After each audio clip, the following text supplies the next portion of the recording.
வாழ்க வையகம், வாழ்க வையகம், வாழ்க வளமுடன். உலகெங்கும் இருக்கும் நம்ம குடும்பத்தினருக்கு டாக்டர் டிவைன் தினேஷின் அன்பான வணக்கங்கள். சரிங்க, பங்குனி மாதம் பற்றி பார்க்க போகிறோம். பங்குனினாவே நம்ம ஒரு மாதத்துக்கும் ஒரு பண்டிகை இருக்கும், இல்லை ஒரு முக்கியமான நாள் இருக்கும். முக்கியமாக பங்குனிக்குன்னா பங்குனி உத்திரம், எல்லாருக்கும் ஞாபகப்படுது பங்குனி உத்திரம். நம்ம பங்குனி உத்திரம்னா முருகர் கல்யாணம் மட்டும் நினச்சிட்டு இருக்கோம். ஆனால் சிவன் பார்வதிக்கு இந்த நாளில் கல்யாணம் ஆனதா ஐதீகம் இருக்குது. ரங்கநாதர் ரங்கநாயகிக்கு இந்த நாளில் கல்யாணம் ஆனதா ஐதீகம் இருக்குது. சரிங்களா, அவங்க தான் பங்குனி உத்திரம்ன்றது ரொம்ப நல்ல மாதம். சரி, இது கூடவே இப்போ ஒரு ராசி, உங்கள் ராசிக்கு இதில் இந்த மாதத்தில் என்னென்னலாம் நல்லது நடக்க போகுது, முக்கியமாக வேலை, தொழில், குடும்ப அமைப்பு, உங்களுடைய ஹெல்த் கண்டிஷன், இதெல்லாம் எந்தெந்த விஷயத்துலலாம் நான் கொஞ்சம் ஜாகிரதையாக இருக்கணும். ஏன்னா இப்போ வாக்கியம் பிரகாரம் சனி பயிற்சியார் நடக்குது இந்த மார்ச் 6. ஸோ இதனால் வேறு என்னென்ன விஷயங்கள் எல்லாம் எனக்கு கொஞ்சம் பாதிப்பு வரும், இல்லை இதில் நான் உஷாராக இருக்கணும். இது எல்லாத்தையும் நம்ம ஒன்று ஒன்றா பார்த்துட்டு வர போகிறோம். இது எல்லாத்துக்குமே, எல்லா பிரச்சனைகளுக்கும் சரி, எல்லா நல்ல விஷயங்களுக்கும் சரி, கூட நம்ம வழிபாடு சின்ன சின்ன பரிகாரங்களோடு சேர்த்து சொல்லிட்டு வருவோம். ஒவ்வொன்றா கவனிச்சுட்டு வாங்க. விருச்சிக ராசி, விருச்சிக லக்னம் எப்படி இருக்கு நம்மளுக்கு இந்த பங்குனி மாதம்?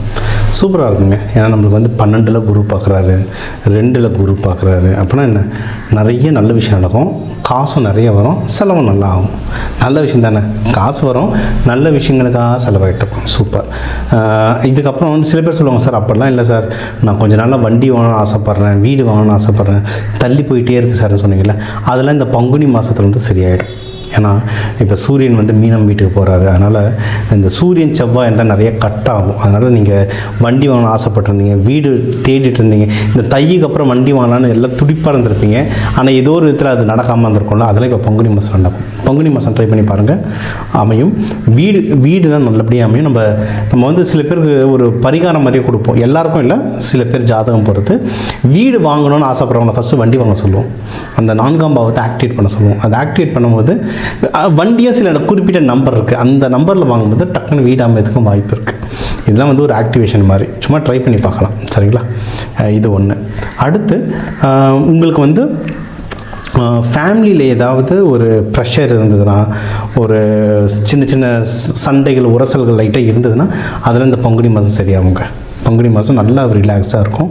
அண்டு உடல் உபாதைகள் கம்மியாகி உடம்பு நல்லா ரெஜுவினேட் ஆகும் நடுவில். ஏன்னா இப்போ நம்ம விருச்சிக ராசி லக்னக்காரங்களுக்கெல்லாம் பார்த்திங்கன்னா, இந்த ப்ரைவேட் பார்ட்ஸ் கிட்ட, இந்த பால் உறுப்பு கிட்டலாம் ஏதாவது இன்ஃபெக்ஷனோ, ஏதாவது அடிபடுறது ஏதாவது நடந்துகிட்டே இருக்கும்.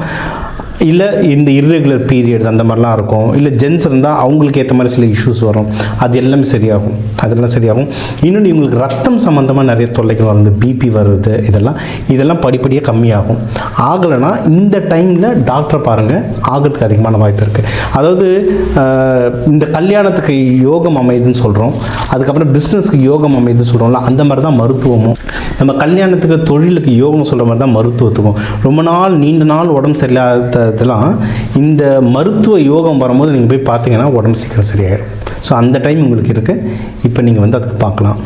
எதிரிகள் தொல்லையில் இருந்தால் அதெல்லாம் நிறைய கம்மியாகும். கடன் தொல்லைகள் இருந்தால் அது எல்லாமே கம்மியாகும். கையில் நல்லா காசு வருவாங்க, கையில் காசு வரும், சின்ன சின்ன தடங்களோடு வரும். ஆனால் கொஞ்சம் முட்டி மோதுங்களேன் கையில்.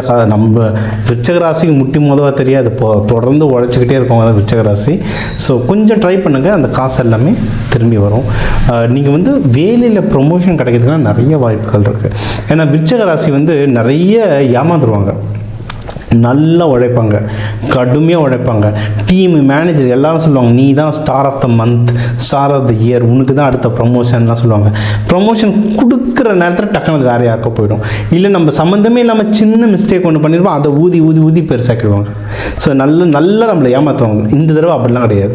உங்களுக்கு ப்ரமோஷன் கிடைக்கிறதுக்குலாம் எக்கச்சக்கமாக வாய்ப்பு இருக்குது. கேட்டு வாங்குங்க, டேட்டாவோட பேசுங்க. விருச்சிக ராசி என்னென்னா டேட்டா சொல்லுவாங்கள்ல, தம்பி பாயிண்ட்டாக பேசுதுன்னுவாங்கல்ல, அதான் விருச்சிக ராசி. விருச்சிக ராசி கம்முன்னு இருப்பாங்க, ஆனால் பேசினா பாயிண்ட்டாக பேசுவாங்க. அந்த பாயிண்ட் அப்படியே ரெடி பண்ணுங்கள். நீங்கள் என்னென்ன சாதனை பண்ணீங்க, எவ்வளவு கம்பெனிக்கு எவ்வளோ ப்ராஃபிட் ரெடி பண்ணீங்க, அது எல்லாமே ஒரு அப்ரைசலுக்கு. நாங்கள் கார்ப்பரேட்டில் ஒர்க் பண்ணும்போதெல்லாம் ஸ்கோர் கார்டுன்னு சொல்லுவோம். அந்த ஸ்கோர் கார்டு ரெடி பண்ணி மேனேஜருக்கு அனுப்பிச்சிருங்க. அவர் தான் உங்களுக்கு ரெடி பண்ணணும். நீங்களே உங்களுக்கு ரெடி பண்ணி அமைச்சிருங்க. அப்போ தான் உங்களுக்கு தெரியும், ஓகே பையன் தெளிவாக இருக்கான், இவங்க கரெக்டாக நம்ம இந்த தடவை கொடுத்துடணுன்ட்டு. ஸோ ப்ரமோஷன் நல்ல அப்ரைசர்லாம் கேட்டு வாங்குங்க, தாராளமாக கிடைக்கும். உங்களுக்கு இதுக்கு ஹெல்ப்பும் கிடைக்கும். இப்போ உங்களுக்கு வந்து ஆஃபீஸில் இதை வந்து ஒரு எக்ஸாம்பிளாக சொல்கிறாங்க, சரிங்களா? இது வந்து நீங்கள் எந்த விஷயத்தில் வேணாலும் நீங்கள் இதை பயன்படுத்தலாம். ஆஃபீஸ்லையோ வேலையிலையோ உங்களுக்கு வந்து ஜெயிக்கிற மாதிரி இருக்குது, ஆனால் ஜெயிக்க மாட்டேன் சார். பணம் வர மாதிரி இருக்குது, ஆனால் வரமாட்டேங்குது. ப்ரொமோஷன் கிடைக்கிற மாதிரி இருக்குது, ஆனால் கிடைக்க மாட்டேங்குது. என்ன பண்ணுறதுன்னா, இப்போ நல்ல மென்டர், நல்ல குரு அப்படிங்க உங்களுக்கு நிறைய பேர் நல்லா ஹெல்ப் பண்ணுவாங்க, சரிங்களா? முக்கியமாக ஆண் மென்டர்ஸ் அப்படிங்க. இந்த தடவை வந்து ஒரு தகப்பன் ஸ்தானத்தில் இருக்கவங்க, இல்லை உங்கள் கம்பெனியில் உங்கள் மேனேஜர் உங்களுக்கு கைடு பண்ணால் ஓகே, இல்லை பக்கத்து டீம் மேனேஜர் வேறு யாருன்னா நல்ல மேனேஜருங்க யாராவது இருப்பாங்க, டிஎலுங்க சீனியர். சில எனக்கு அமையும் போதெல்லாம் நானும் செம கொடுப்பேன். என்னோடய சீனியர்ஸ்லாம் வந்து அண்ணா அக்கான்னு தான் கூப்பிடுவேன். அவங்களாம் எனக்கு சூப்பராக கைட் பண்ணியிருக்காங்க, நிறைய விஷயத்தில் நல்லா கைட் பண்ணியிருக்காங்க. அந்த மாதிரி நம்ம சீனியர் டீமில் ஒரு அண்ணா இருப்பார், என்ன கேட்டாலும் ஹெல்ப் பண்ணுவார். அந்த மாதிரி ஆளுங்களை தனியாக கூப்பிட்டு உட்காரச்சி அட்வைஸ் கேளுங்க, சூப்பராக பண்ணுவாங்க. அவங்க மிஸ் பண்ணதுன்னா உங்களுக்கு சொல்லி உங்களை பூஸ்டப் பண்ணாங்க. அந்த மாதிரி நல்ல மனுஷங்க நிறைய பேர் இருக்காங்க. இன்றைக்கும் கைடன்ஸ் எடுங்க. சார் எனக்கு அப்படிலாம் இல்லை, எனக்கு யார்கிட்டையும் கேட்க முடியல, எல்லாருமே காம்படிஷன் தான், ஒருத்தங்கிட்டையும் கேட்க முடியல, கேட்டேன்னா அதை ஏன் கத்தி எடுத்து என்னையே குத்திடுறாங்கன்ற மாதிரி நிலம இருந்ததுன்னா ஒன்றும் இல்லை, போய் குருமார்கள் ஜீவசமாதி, உங்கள் வீட்டு பக்கத்தில் ஜீவசமாதி எங்கே இருக்குன்னு போய் பார்த்து உக்காந்துருங்க. ஒரு 20 நிமிஷம் உட்காருங்க, வாரத்துக்கு ஒரு தடவையாவது. தினமும் போனால் சூப்பர், அந்த அமைப்பு அமையலைன்னா வாரத்துக்கு ஒரு தடவையாவது போயிட்டு வாங்க. 21 நிமிஷம் உட்காந்திங்கன்னா சூப்பராக வேலை செய்யும். அப்படி சில பேர் இன்றைக்கும் ஜீவசமாதிக்கு போகிறதுக்கு பயப்படுறவங்களாம் போக மாட்டேன், கோவிலுக்கு மட்டும்தான் போவேன்னு சொல்கிறவங்களாம் இருக்காங்க. அந்த மாதிரி இருந்ததுன்னா நீங்கள் வீட்டிலேயே யாராவது குருமார்களை வழிபடுங்க. கனகப்பட்டியார், சாய்பாபா, இந்த மாதிரி நீங்கள் வந்து நம்மளோடைய இன்னும் வாழ்ந்துட்டு இருக்க குருமார்களுடைய படங்களை வச்சு வேணாலும் இந்த கைடன்ஸ், மென்டர்ஷிப், கரெக்டான அட்வைஸ் இதெல்லாம் வந்து உங்களுக்கு சூப்பராக தேடி வரும். ஓகேங்களா?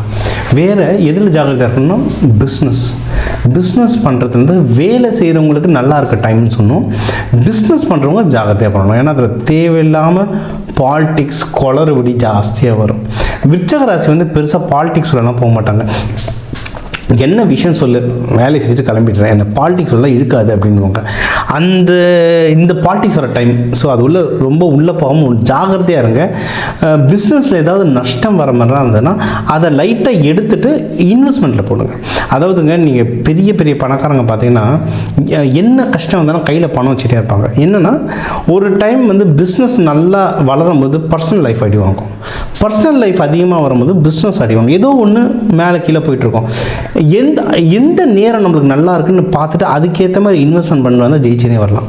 அதனால தான் நீங்கள் பெரும் முதலாளிகள், பெரும் பணக்காரர்கள் பாருங்கள், அவங்களுக்கு வந்து ஒரு சித்த புருஷனோ இல்லை ஒரு அஸ்ட்ராலஜர் கூடவே இருப்பாங்க கைடன்ஸுக்கு. இப்போ உங்களுக்கு வந்து பிஸ்னஸை விட பர்சனல் லைஃப் சூப்பராக இருக்கும். பர்சனல் லைஃப்பில் கான்சன்ட்ரேட் பண்ணுங்கள்.